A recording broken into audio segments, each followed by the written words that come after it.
Hi, everybody. Thank you so much for joining us. I'm anxiously awaiting you telling us that you can hear us and see us because we did this by ourselves last week. You guys didn't show up. So I don't know what happened to you, but we were there. We could not see or hear you. That's So always a good anyway, start, Amy, to yes, blame the thousands of watchers for right. It's really their fault. Y'all can confirm we were all there talking just like normal, and they did not show up. Right, we were there. So and it so looks like they're sorry. working. Yes, it looked like it was working, but it never would connect to YouTube. So sorry about that. Sorry we couldn't see you guys last week, but here we are. We're back again, and we have a great session for you guys today. Oh, and sound effects. Sound You didn't get effects. those last week. You could have Don't had forget. those had you arrived because Daryl was in the house, but y'all weren't here, so that's what happened. I am just reminding you of all the different links on the slide that you're looking at right now, and then that if you're waiting for Spanish subtitles, we don't have those live, but those will be available shortly after the video is posted on the site. So go back there and look for that. Just like every week, we have got these slides in front of you. There are a lot of tidbits in here that we might not even be able to talk about this week. So make sure you get to those slides because there are links in there that you might want. Don't forget to visit Google's free or not page so that you can see which features are available in the edition that you have. And then let's go ahead and get started. So I think that today we're going to talk about 3 different sections, and we're going to be switching over to Jessica's screen because she is going to be doing some demonstrations of Jamboard, and we're really excited to show you guys what this is all about and why you should care about it. And if you're thinking, oh my gosh, I already know what Jamboard is, like stick with us because do you guys agree, Daryl and Jess, we've got some gems hidden in here that people are really going to love. Oh yeah, I think this is one of Absolutely. the. I think it's an underutilized tool overall, and I think it's one of those utilitarian type tools that you can do a lot with, which is exciting for me because I like that kind of stuff. I was always a fan of the Swiss Army knife. Yeah, I mean, and it really is one of those. And also, there's some kind of interesting little details about where you access Jamboard matters and the features you're getting. And so we may be able to show you some features you haven't seen before because you might not have looked at this particular version of Jamboard. So take it Right. away, Jess. I'm curious to see what you've got in store. Well, I just want to start off because I know a lot of users out there may not be 100% comfortable or knowledgeable about what Jamboard is. And so if you've never used Jamboard before, or if it's a tool that hasn't been available to you so far, it is one of the core apps that's available to you through the Google Workspace for Education. And it's something that's free for everybody to use. And it's going to be a really terrific collaboration tool. So think of it like a whiteboard space. It's just collaborative, which makes it super handy and extra cool. And then we're going to kind of look at the different ways you can access it. So the first way that you can access it might be the easiest way for most of you guys to kind of slow entry point would be to go to your Google Drive, use the new button in Google Drive, and go down to more, where you can access Jamboard from the more menu. So if I go there, Jess, and I don't see it in my school district account, does that mean that my school district does not have Jamboard enabled, do you think? That would be my suspicion. Yes. So double check. Sometimes it is disabled and people don't even realize that it's disabled. So still reach out to your technology staff just to double check because they may not realize that it's been disabled. So Right. they can go and turn that feature on for you. It's definitely something that's included. And are there privacy security concerns around that if I'm contacting my tech department and asking them to turn this on? There shouldn't be because it's just as protected as everything else inside your walled garden. So it should be available to students inside the district with limitations. There's all kinds of permissions that can be set to keep students in that garden. Pretty much like every other Google tool that's available for what you guys have been using regularly. So when you go through Drive, this is what it's going to look like when you open a new one. Right? So I've opened a new one. You also, another easy way to get to a new Jamboard might be just to open a tab in your browser and type in jamboard.google.com. So those are 2 really easy ways to get to Jamboard. And you can see just like every other, Google Workspace app, it's like the home page for that app. And you can go down to the plus sign and start a new one. And that's going to save in the drive, right? Yes. When we're working in Jamboard, when it comes to jamboard.google.com or we go through Drive, really easy to locate those files in your Google Drive. They're going to be something you can create there and save there. So when you are in, we call this the web version of Jamboard. And the reason we differentiate between what we're going to show you between the web version and the app is that there actually are some different features. So once you've gone to the Jamboard through the web or through your drive, you are going to see different features available versus what we're going to show you next, which is the app. So let's just take a real quick look at the features that you can get through the web version. And this is available pretty much on any, web-enabled device. You can get to jamboard.google.com. So let's go and take a look right over here. When you are looking at your jam, there are some things that are kind of, overall features you're going to want to know about. For instance, there are these little squares up here. Those are your frames. So think about frames like you think almost like slides. There's extra slides in a slide deck, but with Google Jamboard, there's no frames created until you hit one of these buttons right here. So when I hit this create frame, it's going to make it now 2 frames. And you can see you're on slide or frame 2 of 2. So you can move back and forth. I believe you can have a maximum on these frames, and I think it's 20. I should know that information. And I think it's 25. 25. Okay. So there is a limit. We have it on our slide, and it might actually be on the slide that we're looking at, but there is a limit to how many you can have in your jam. But that's okay, because you probably don't want a whole bunch of them, because you'll have to flip through those things. So you can add more frames. That's nice. It's just like extra pages. You have the ability to use the toolbar here on the left, like our pen tool. And I'm going to go ahead and click on that little arrow right next to the pen tool so you can see that it expands out, and you have different types of pens, different types of, shapes and colors, saturations and things like that. And then you have your color options here. So you can draw on the jam. Now I'm using a touchscreen device over here, so I can use my fingertip to draw, but I'm just going to show you even with the mouse, it's still pretty good. It's going to be a little bit more flexible with a touchscreen, but it's still perfectly acceptable to use your stylus or your mouse. Now, if I want to erase everything, I still have that erase option right there. I can just scratch over it, and then I can also, on the app, we're going to have a little bit more flexibility, but yeah, you can just scratch over it. But you also have the ability to clear the frame up here at the very top. So if you just want to get rid of all of that, you can clear it. Now, again, over here in this toolbar, you have, of course, if you have things on the jam and you want to select them, you can just switch over from the pen tool to that selector tool. And that way you won't be accidentally writing over stuff. That happens to me all the time. I forget to switch over, but that little arrow allows you to do that. So here's what I mean by that. So if I have like a shape, so here's the shape tool right here. And if I draw a shape, which this is a circle, so it's going to kind of like plug in a circle just like it would in drawing or in slides, kind of give me the option to put in that shape. When I want to move it around or change the feature or something, I'm going to go back to that select tool so that when I click on it, I'm now able to resize it. Or if you use these little toggles in the corner, like you guys can probably see, there's that little rotate symbol. It allows you to rotate. Of course, rotating a circle is a fruitless endeavor, but there you go. Fruitless endeavor. Yes. And then you notice anytime you see those, thank you. That's a joke right Perfect. Anytime you see the 3 dots in the corner, you have the opportunity to click on them. That always means more anytime you see the 3 dots. So you can duplicate shapes or options on your screen. You can delete those items. And then if there are multiple things, you can even reorder them so that some things are at the top and some things are underneath. So just like you would see in slides or drawing as well. Very similar tools in that way. You can insert quite a few things from the web-based version, including pictures. You see the little symbol for pictures. So you're going to be able to insert images from your drive or from your device. And those images can be JPEGs, PNGs, but they also can be GIFs, which is really cool. I like the idea of pulling in, little graphics that I've found other places that add a little flair.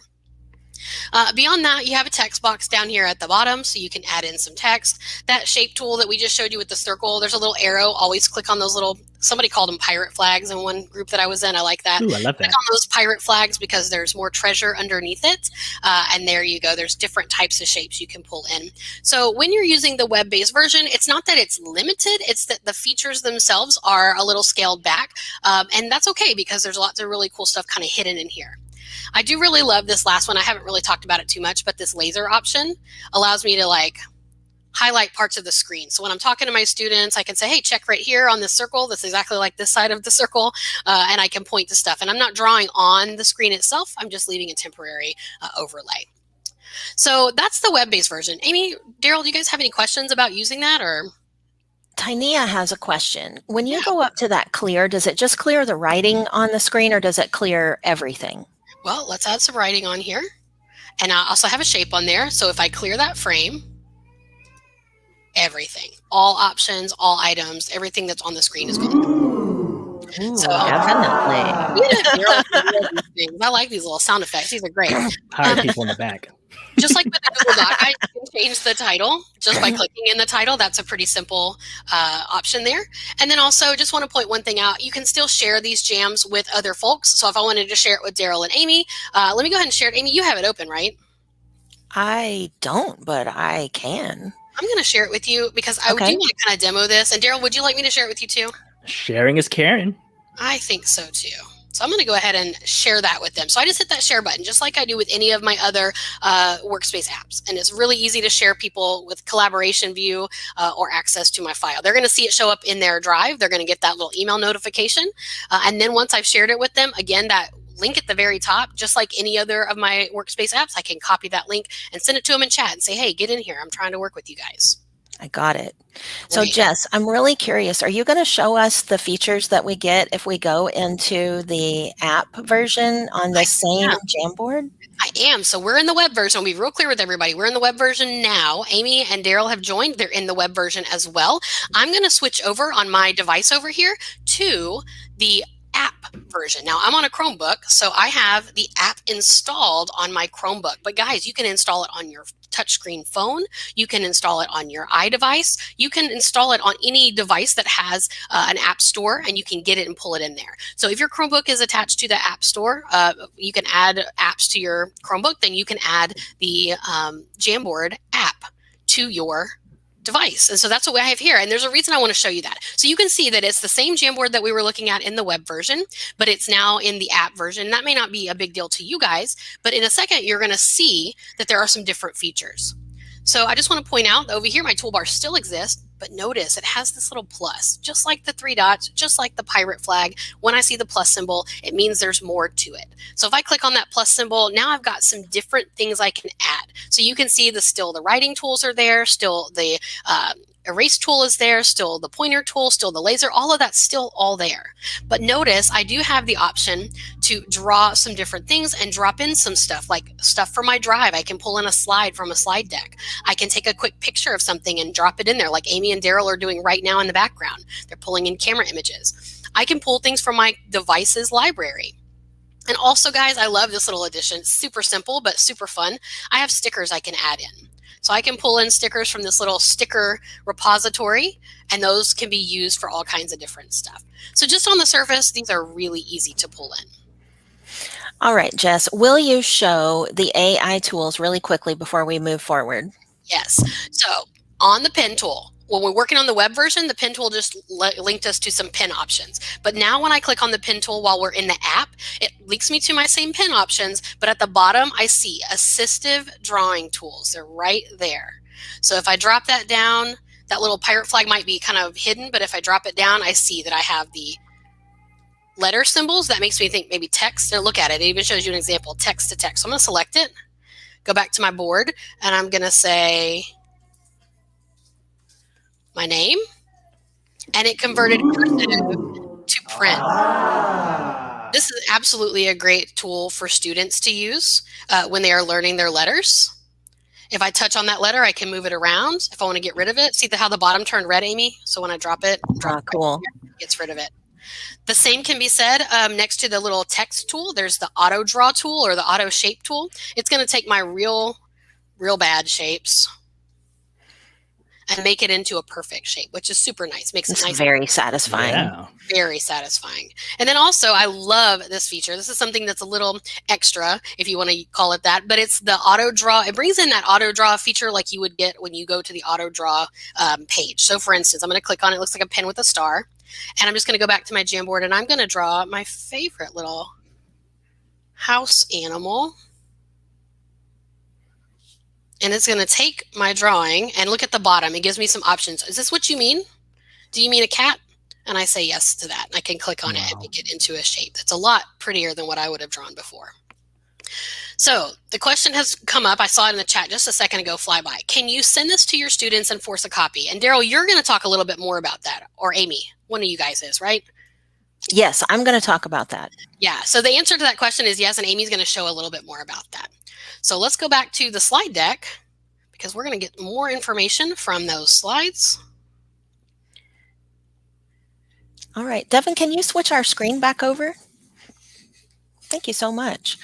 All right, well, I'm glad you guys got to see the difference between the web version and the app. And I do want to answer Colette's question really quickly. No, not Colette. It is from, I can't remember who. Deanna. Deanna says, would you recommend installing the app for all our students on the Chromebooks? Yes, I would. And the reason why is because you get those extra features. However, some Chromebooks don't support Google Play Store apps. So you will have to look at your devices and see if that's possible for the devices that you actually have. All right, Daryl, I think you're going to add in some interesting ideas, features, and answer a question from Nicole that we see in the chat right now. Are you ready? I'm ready. All right, let's go. Tell me what to do and where to click. I'm clicking for you. All righty, so you're driving for me. Okay, I'll try not to go too fast. Try hard. Right. Okay, here we go. So I have the pleasure of going over 3 major updates in Jamboard that would totally revolutionize the way you use Jamboard. And the first feature I want to look at is Meet and Jamboard and how they synergize together. You know that song, Jess and Amy, Love and Marriage go together like Google Meet and Jamboard. Yes, that's the song. I sing it all the time. Exactly how it goes. Now, because in Google Meet, you're collaborating, students are collaborating, and sometimes you just want to create a Jamboard on the fly, okay? Back in the day before this feature, what you had to do was open up a brand new tab, go to your Google Drive, hit New, go to More, open your Jamboard, make sure the shared settings is correct, copy the link, go back to Google Meet, hit the chat button, and then paste that link. Well, you don't have to do that anymore. I'm tired just hearing about all that. Right? That took forever just to explain. Can you imagine doing those steps? No. Right? So, Amy, if you go to the next slide, we can show everyone how just by one picture right here. Okay. So all you have to do, ladies and gentlemen, is on the bottom right-hand side of your screen when you're doing a Google Meet, okay, you're going to click on the 3 dots, which we call the hot dogs, right? Hot dogs? Okay, or the skinny snowman for what most people like to say that. Hot dogs, no. Hot dogs. We'll stick with food, okay? It's lunchtime, right? So the hot dogs, and then you'll go to whiteboard, and then you open a jam, ready to have your jam session. And what it does, it actually creates, it shares that Jamboard with everybody in your Meet right away, and it puts that link directly in the chat for everyone to join and collaborate, just like that. Super cool. Super nice. So, Daryl, I have a question that might be a stumper, but I happen to know the answer. So, I'm just testing you. Yeah. So, if I'm in a Google Meet on my Chromebook and I have the Jamboard app installed and I go to open that up as part of my Meet, is it going to open in the web version or the app version? That's a great question. I have a 50-50 chance of getting this correct. So if I'm wrong, correct me. I believe I don't know. I'm going to assume it's the web version. It actually is going to ask you if you want to open it up in the web version or the app. So it was a trick question. There's really hardly any way you could get it right. So but you know what? The caveat there is if you've already told your Chromebook to always open it in the app, then it may not ask you. It may just open right in the app. Ah, it's possible. Look at that. Yeah, it's unlikely, every day. but possible. Yeah. Yes. All the little Easter eggs, right? Yes, that's right. That's right. For the Level 3 Academy, right? Google yes, Level 3. right. Yeah, got to get to working on that soon. Yes, exactly. All right, Daryl, what's next? I think people are going to go crazy for this. I know this one, man. This is my favorite of the 3 updates that I'm going. I believe this is going to answer Nicole's question. And if you're a fan of Google Slides and like HyperDocs or Hyper Slides, this is one way to incorporate that concept where you're creating your engaging activities in Google Slides, but you want to use like the drawing feature in Jamboard. Well, you can do just that. So I have this GIF here. I know every time we have one of these webinars, I'm going to say it's a GIF, not a GIF, ladies and gentlemen. Okay, it's a GIF. I'm okay with starting that war. We're changing the world one webinar at a time. There you go. Eventually, everyone will start saying GIF. Anyways. So in this little GIF here, I create an activity using Google Slides. Very simple one. I want them to do a self-portrait, put their name, their favorite hobby, their favorite food. So I made that in Google Slides. And what I did was I saved that Google slide as a PNG, which then downloads it. You can see in the bottom left-hand side of my screen. I go to Jamboard. So this is a new feature. when you set custom backgrounds, you can pull an image and you can lock that image in place in the background so kids can do the activity on top of that. Now, back in the day, to do this, what you had to do was actually attach an image, but then students can delete that image, and you never know who deleted it back in the day, and it became a whole hullabaloo. But now this feature right here will totally step up your game with Jamboard, just to be able to set your custom background. Now, once I did that, Daryl, on one slide, could I I copy that frame over and over again, or do I have to go in and reinsert that each time? No, you can actually duplicate a frame. Click on the hot dogs, excuse me, and you can duplicate that frame over and over and over again. And I think this feature, Amy, would be especially great paired with the next thing that you're going to be discussing with Google Classroom. So I'm going to, whenever you get to that point. So think about it when Amy goes over her next feature, how this update right here can go so well with that next one. So it's a little teaser. I think this one right here, this feature right here is worth the price of admission. I totally believe it. This especially since it's free. What do you call it, Daryl? You say free 90 free? It's free 90 free. You don't have to pay a thing, ladies and gentlemen. So nice. You don't have to pay a thing. Okay, but Daryl. We had two questions in the chat. Okay, go ahead. We had two. And then I have another question. Okay, good. So one question came by, and I think it's really a great question. When you open that jam in Google Meet, the question was, do you have to open just the blank jam, or can you open one you already have existing? You get the option. So when you go to open a new jam, it's going to say, do you want to open one you have, or do you want to create a new one? So that's always a good option. And then also, if you are creating a jam inside the Google Meet, when you create a new one inside the Google Meet, Daryl mentioned that it puts the link in the chat and the students have access to it. It also shows up in their shared with me. So they have access to it in a couple of different places. Yes. Okay. Here's Thanks for adding that. Perfect. Devil's advocate. I taught high school, and all of my students were angels, and they never did anything wrong or bad. They never put any bad words in any files or anything like that. But that was just where I worked, because I heard stories about kids at other schools who were not perfect angels. So what if I have my students working collaboratively on some frames in a Jamboard, and somebody puts something that they shouldn't, or somebody says that there was something bad going on in there that shouldn't have been happening, or a picture that shouldn't have been there, or whatever? Like, am I just like, I just have to take everybody's word for it and just hope for the best, or what do I do? Amy, that's a wonderful segue to our next You're welcome. update. Oh, you're so good. You're so good. This is great. Okay, so everybody, ladies and gentlemen, and you know this feature if you've been using Google Docs, Google Sheets, Google Slides, Google Drawings, and I believe Google Sites has this too, I believe. I think it does. You're right. But now, as of like a few weeks ago, like Jamboard has finally adopted revision history. Yay! It's crazy, the things that have happened. You don't even know. And people make mistakes. That's why pencils have erasers. That's why Jamboard has undo, and now revision history. So like you said, you'll always have that one student who's going to draw that inappropriate thingamajig, and you can just pretend what that thingamajig is. Well, you can go back to the version history and see exactly who did that thingamajig. And then, your protocols, whatever your classroom protocols, their rules and procedures and your expectations, and you follow through with that.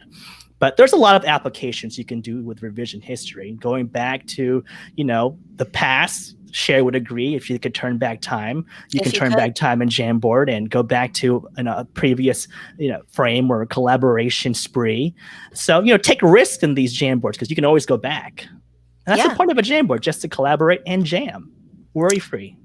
Right. I love it. I mean, I've talked to teachers about this before, and that really is what I heard. Like, I don't want to use this with my kids because there's no revision history in it. And I'm just not trusting enough to put it out there or whatever. So I think this just solves a lot of problems for teachers who wanted to start using it.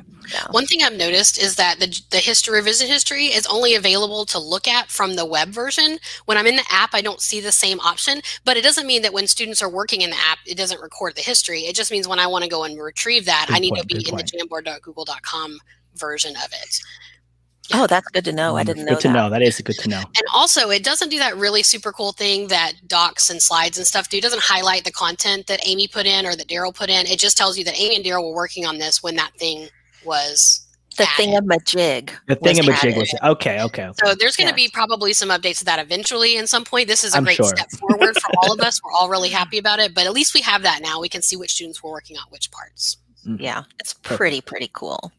All right. Well, let's kind of bring it all together, because if I were teaching students in a classroom right now, I would be wondering, how am I actually going to use this with my students? And if you have Google Classroom, the answer is pretty much like any other file in the Google Workspace ecosystem. So think about all the things you can do with a doc and Google Classroom. You can do all those same things with a Jamboard, but it really does lend itself so much to collaboration.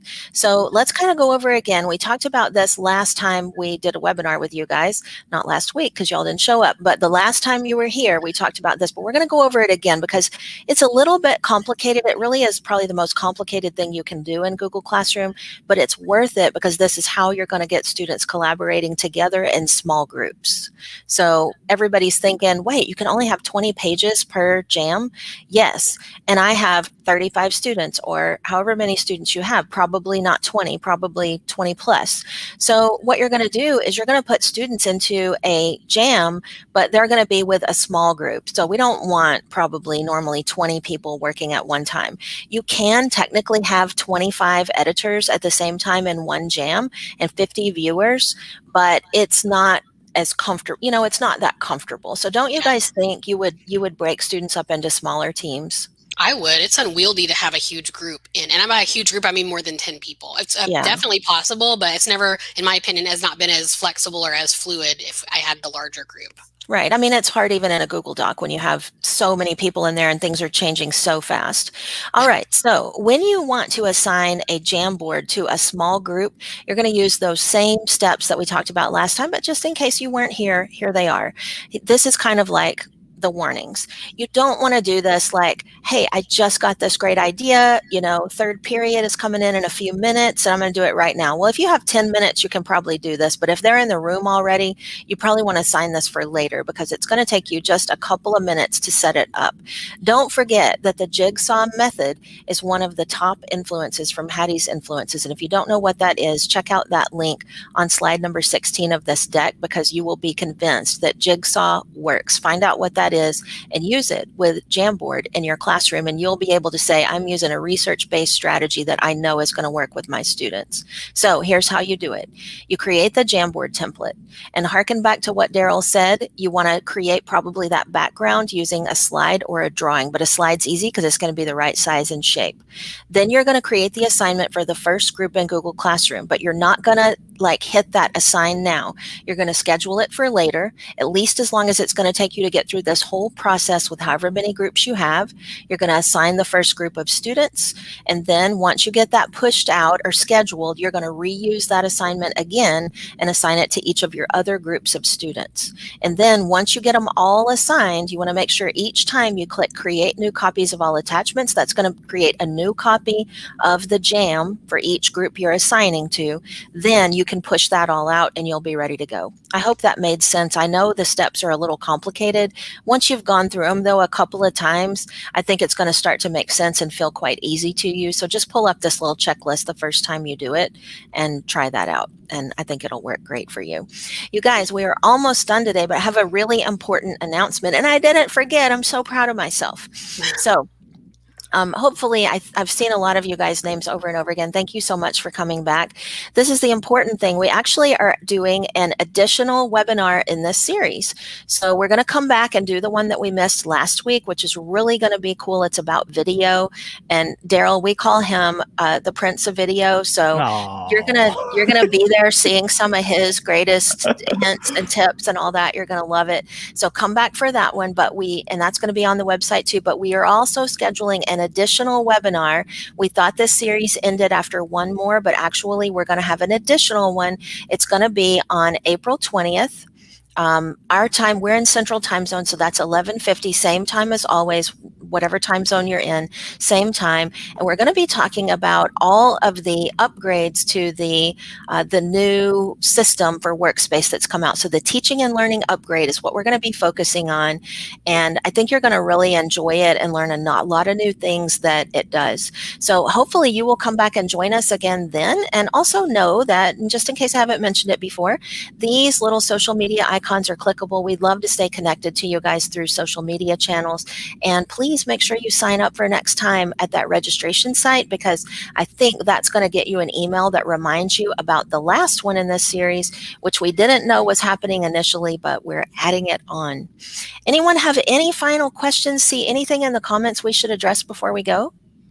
I think we've caught most of the comments that were questions. It looks like folks are really loving the idea of using Jamboard and having that revision history. That's something I see that's very popular. So that's awesome. Yay! Well, we're so glad you guys liked it. I think our time is up for today anyway, so hit us up on social media if you have any other questions, and we will see you there. Bye, everybody.